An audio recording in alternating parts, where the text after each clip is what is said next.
Yeah.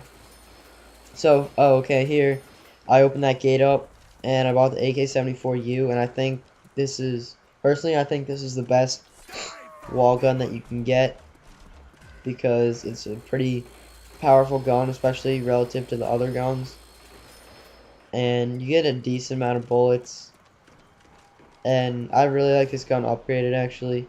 It's pretty cool. It's powerful, and you get the red dot sight. Well, it's actually the green dot sight, but it's still called a red dot sight, which doesn't really make sense, but yeah. Some guns annoy me though, like the G11, how it has the power scope. I can't stand that because you get killed a lot. Oh, that reminds me of another thing. When you're doing this, you almost never. I'll say never, but there's certain circumstances where you can. But I highly suggest never ADSing because you walk a lot slower and you lose a lot of your peripheral vision. So it makes it a lot harder. You basically just want to turn around and just spray and try to be as accurate as possible, but you don't want to ADS because zombies will just come up from your right or your left or behind you and you basically can't do anything. So you just want to get, I believe the limit for zombies on a map is 25.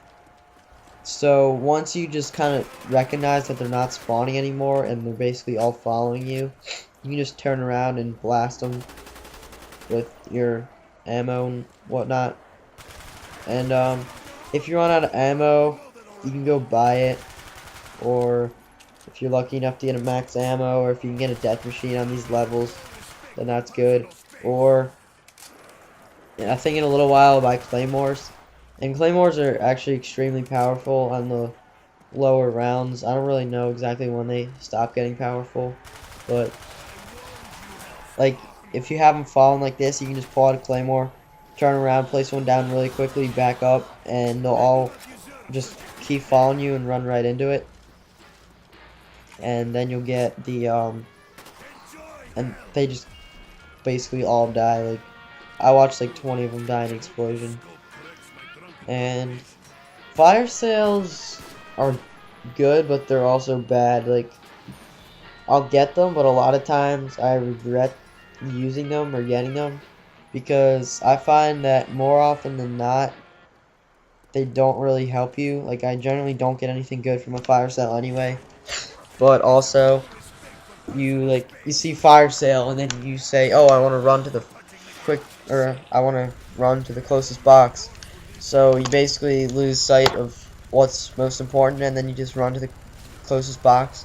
And generally you diverting from your strategy is gonna get you killed because you're completely running random and then all the zombies just go crazy and you're generally gonna get quartered and die, so I don't really suggest it.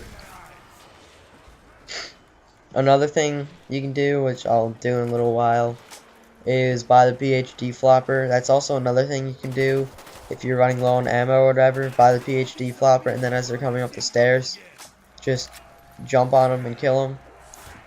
It eventually stops being, I think at 20 something, it stops being a one shot.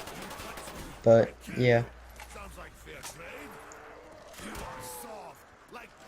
And like I said, you kind of got to improvise. Sometimes if you're getting overrun. Oh, that's another reason why PhD flopper is helpful. If you're getting overrun, you can run up that little side thing to the right, the stairs where that window is, and then you can just jump right off the ledge. And it also serves as lightweight pro or commando pro from Modern Warfare 2, where you take no falling damage. So that's also pretty useful.